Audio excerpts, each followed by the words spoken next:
हाँ जी प्यारे विद्यार्थियों, ਤੁਹਾਡਾ ਕਲਾਸ ਨੰਬਰ 8 ਦੇ ਵਿੱਚ ਸਵਾਗਤ ਹੈ। ਪਹਿਲਾਂ ਆਪਾਂ ਨੇ ਪੜ੍ਹਿਆ ਸੀਗਾ ਅਲਫਾਬੈਟ, ਫਿਰ ਆਪਾਂ ਨੇ ਜੋੜਨਾ ਸਿੱਖਿਆ। ਉਸ ਦੇ ਨਾਲ ਹੀ ਆਪਾਂ ਨੇ ਕੱਲ ਵਾਲੀ ਕਲਾਸ ਦੇ ਵਿੱਚ ਪੜ੍ਹਿਆ ਕਿ ਅਗਰ ਐੜੇ ਨੂੰ ਕਰਨਾ ਆ ਜਾਵੇ ਤਾਂ ਫਿਰ ਆਪਾਂ ਉਹਦੇ ਲਈ ਕੀ ਕਰਾਂਗੇ। ਉਹਦੇ ਲਈ ਆਪਣੇ ਕੋਲ ਹੈ ਅਲੀਫ ਮਦ। ਇਸ ਦੇ ਨਾਲ ਹੀ ਅੱਜ ਆਪਾਂ ਨਵੀਂ ਮਾਤਰਾ ਪੜਾਂਗੇ। ਅੱਜ ਆਪਾਂ ਪੜਾਂਗੇ ਸਿਹਾਰੀ। ਸਿਹਾਰੀ ਸਿਹਾਰੀ ਲਈ ਆਪਣੇ ਕੋਲ ਹੈ ਜ਼ੇਰ। क्या है? ਜ਼ੇਰ। ਇਸ ਦੀ ਸ਼ੇਪ ਹੋਏਗੀ ਇਸ ਤਰ੍ਹਾਂ ਦੀ, ਥੋੜੀ ਜਿਹੀ ਟੇਢੀ ਜੀ। ਅੱਜ ਆਪਾਂ ਪੜਾਂਗੇ ਸਿਹਾਰੀ। ਸਿਹਾਰੀ ਲਈ ਯੂਜ਼ ਕਰਾਂਗੇ ਜ਼ੇਰ ਔਰ ਸ਼ੇਪ ਹੋਏਗੀ ਉਹਦੀ ਇਸ ਤਰ੍ਹਾਂ ਦੀ। ਮੰਨ ਲਓ ਕਿ ਆਪਾਂ ਨੇ ਲਿਖਣਾ ਹੈ ਦਿਲ। ਦੱਦੇ ਲਈ ਦਾਲ ਆਇਆ, ਸਭ ਨੂੰ ਕਲੀਅਰ। ਔਰ ਲੱਲੇ ਲਈ ਲਾਮ ਆਇਆ, ਔਰ ਇਹ ਵੀ ਕਲੀਅਰ ਹੈ ਵੀ ਦਾਲ ਤੋਂ ਬਾਅਦ ਕੁਝ ਜੁੜਦਾ ਨਹੀਂ। ਠੀਕ ਹੈ ਜੀ। ਹੁਣ ਦੇਖਣਾ ਇਹ ਹੈ ਵੀ ਜਿਸ ਤੋਂ ਪਹਿਲਾਂ ਆਪਣੇ ਕੋਲ ਸਿਹਾਰੀ ਲੱਗੀ ਹੋਈ ਆ ਉਸ ਦੇ ਨੀਚੇ ਜ਼ੇਰ ਲਗਾ ਦਾਂਗੇ ਆਪਾਂ। ਦੱਦੇ ਲਈ ਦਾਲ, ਲੱਲੇ ਲਈ ਲਾਮ, ਔਰ ਦਾਲ ਤੋਂ ਬਾਅਦ ਕੁਝ ਜੁੜਦਾ ਨਹੀਂ, ਕਲੀਅਰ।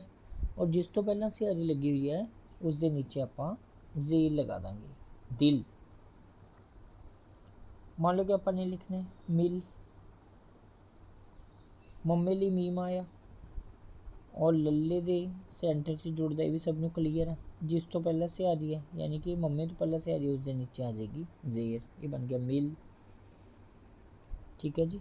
ਇਸ ਤਰ੍ਹਾਂ ਆਪਾਂ ਹੋਰ ਪ੍ਰੈਕਟਿਸ ਕਰਦੇ ਹਾਂ ਸਿਹਾਰੀ ਦੀ। ਸਿਹਾਰੀ ਲਈ ਆਏਗਾ ਜ਼ੇਰ।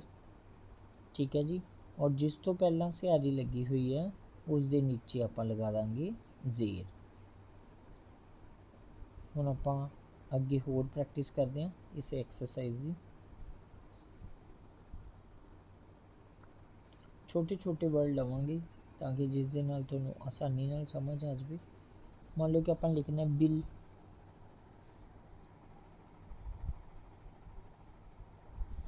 ਬੱਬੇ ਲਈ ਬੇ ਆਇਆ, ਲੱਲੇ ਲਈ ਲਾਮ ਆ ਗਿਆ, ਬੱਬੇ ਦੇ ਨੀਚੇ ਜ਼ੇਰ ਆ ਜਾਏਗੀ ਇसी तरह। ठीक है जी। इसे थोड़ी ਵੱਡੀ ਲੱਗ ਗਈ ਹੈ। अगर ਆਪਾਂ ने मान लो कि वर्ड लिखना है तिल।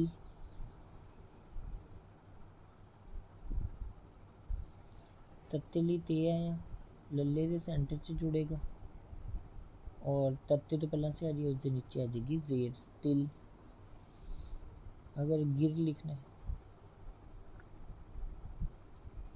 गग्गे ਲਈ गाफ आया फस्ट वाला और जिथे गाफ खत्म है उत्थे रे आ गया। गग्गे तो पहला सिहारी उसके नीचे आ जाएगी जेर, गिर। सिर।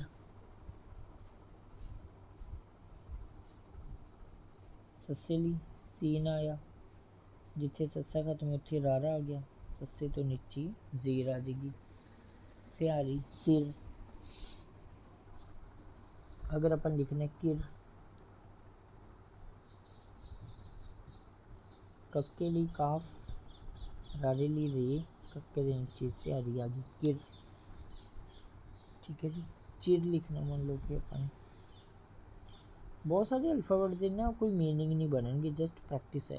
चच्चे ਲਈ चे आया फर्स्ट वाला, रारे ਲਈ रे आया लास्ट वाला, चच्चे तो पहले सिहारी उसके नीचे आ जाएगी जेर, चिर। बिर।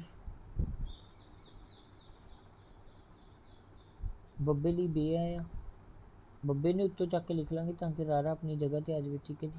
और ਬੱਬੇ ਤੋਂ ਪਹਿਲਾਂ ਸਿਹਾਰੀ उसके नीचे जेर आ गई, बिर। मिन। मान लो कि मिन लिखना है, ਚਾਹੇ ਨੰਨੇ ਨਾਲ ਪਾ ਲਓ ਚਾਹੇ ਨਾਨੇ ਨਾਲ ਪਾ ਲਓ, ਇੱਕੋ ਹੀ ਗੱਲ ਹੈ। ਮੰਮੇ ਲਈ ਮੀਮ ਆਇਆ, ਨੰਨਾ ਲਾਸਟ ਆ ਗਿਆ ਨੂਨ, ਮੰਮੇ ਦੇ ਨੀਚੇ ਸਿਹਾਰੀ ਆ ਗਈ ਮਿਨ। अगर गिन लिखना हो,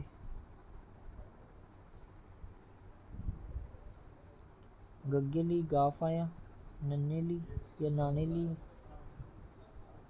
ਨੂਨ आया, गग्गे ਦੇ नीचे सिहारी आ गई गिन। अगर पीपल लिखना हो,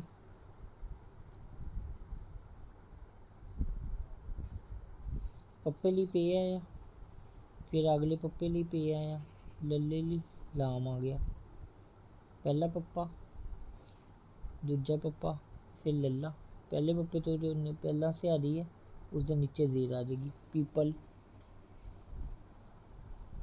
क्लियर जी सब ने। मान लो कि अपन ने लिखना है मिलन, मोमेंट से आ रही लल्ला, नाना पालो चे नन्ना, मम्मा लल्ले के सेंटर से जुड़ेगा और नन्ना नाना नून, मम्मी तो पहला से आ रही है उसके नीचे ज़ेर लगा लो, मिलन। मान लो कि अपन ने लिखना है सितम, सीतम, सस्से ली सीन आया फर्स्ट वाला, तत्ते ली ते आया मिडल वाला, मम्मी ली मीम आया लास्ट वाला। सस्से तो पहले से आ रही है उसके नीचे आ जाएगी ज़ेर। ये थोड़ी सीधी लग गई है, इन थोड़ा टेढ़ा कर लेना, ठीक है जी। उम्मीद है सब ਨੂੰ समझ आ रहा होगा। ਇਸ ਦੇ ਨਾਲ ਹੀ ਆਪਾਂ ਹੋਰ ਪ੍ਰੈਕਟਿਸ ਕਰਾਂਗੇ ਸਿਹਾਰੀ ਦੀ ਹਜੇ, ਔਰ ਤੁਸੀਂ ਵੀ ਆਪਣੇ ਹਿਸਾਬ ਨਾਲ ਕੋਈ ਵਰਡ ਲਿਖ ਕੇ ਪ੍ਰੈਕਟਿਸ ਕਰ ਸਕਦੇ ਹੋ, ਠੀਕ ਹੈ ਜੀ। ਕਿਉਂਕਿ ਸ਼ਾਰਟ ਅਲਫਾਬੈਟ ਨੇ ਜਿਹੜੇ ਉਹ ਆਪਾਂ ਨੇ ਸਾਰੇ ਪੜ੍ਹ ਲਏ ਨੇ। ਸਟਾਰਟਿੰਗ ਵਾਲੀ ਐਕਸਰਸਾਈਜ਼ ਦੇ ਵਿੱਚ ਦਿੱਕਤ ਹੁੰਦੀ ਹੈ ਵੀ ਆਪਾਂ ਨੇ ਉੱਥੇ ਤੱਕ ਹੀ ਯੂਜ਼ ਕਰਨੇ ਹੁੰਦੇ ਨੇ ਜਿੱਥੇ ਤੱਕ ਸ਼ਾਰਟ ਪੜ੍ਹੇ ਨੇ,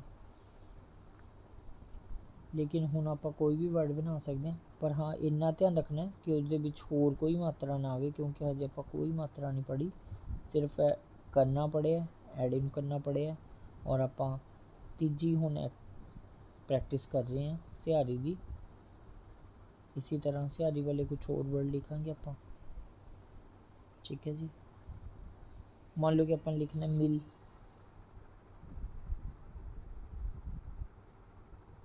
मम्मी ली मीम आया,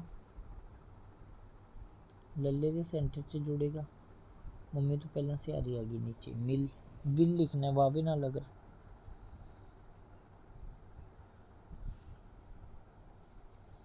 वावे ली वाव आया, लल्ले ली लाम आया, वाव तो बाद कुछ जुड़ता नहीं, क्लियर। वावे तो नीचे सिहारी आ गई वाव तो नीचे, विल। अगर जिल लिखना हो जज्जा इको ही है अपने को, ठीक है जी, बिना बिंदी जज्जा इको ही है। जज्जे ली जीम आया, लल्ले ली लाम आया, जीम के नीचे सिहारी आ गई, जिल। क्लियर सब ने। पिल,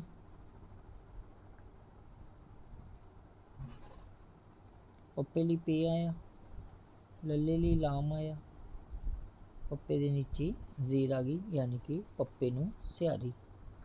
अगर बिन लिखना हो बब्बे ली बे आया, सब नू क्लियर।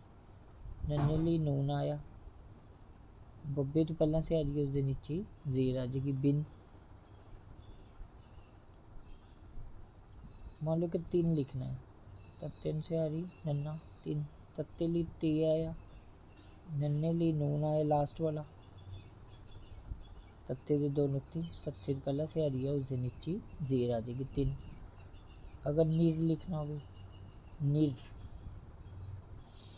नन्ने ली नून आया, रारे ली री आ गया, नन्ने तो पहला सिहारी है उसके नीचे आ जाएगी ज़ेर, ठीक है जी। सब नू समझ आ रहे हैं। निर तो बाद आएगा, मान लो कि आप लिख रहे हैं दिर, दद्दे ली दाल आया, रारे ली रे आया, दाल तो बाद कुछ जुड़ता नहीं इस करके अलग आएगा, ठीक है जी। और दद्दे तो पहला सिहारी है उसके नीचे आ जाएगा ज़ेर। कुल मिला के आपने समझिया है भी जिस तो पहला सिहारी है, सिहारी नूं कहंदे ने ज़ेर, जिस तो पहला सिहारी लगी हुई है उस वर्ड के नीचे आपां ज़ेर लगा देंगे, और बाकी जोड़न का तरीका कनैक्टिंग नॉन कनैक्टिंग वही रहेगा, ठीक है जी। इस दे नाल ही लैने इजाज़त, और कल आपां नवीं क्लास नवे टॉपिक दे नाल मिलांगे, तद तक लई खुदा हाफिज़।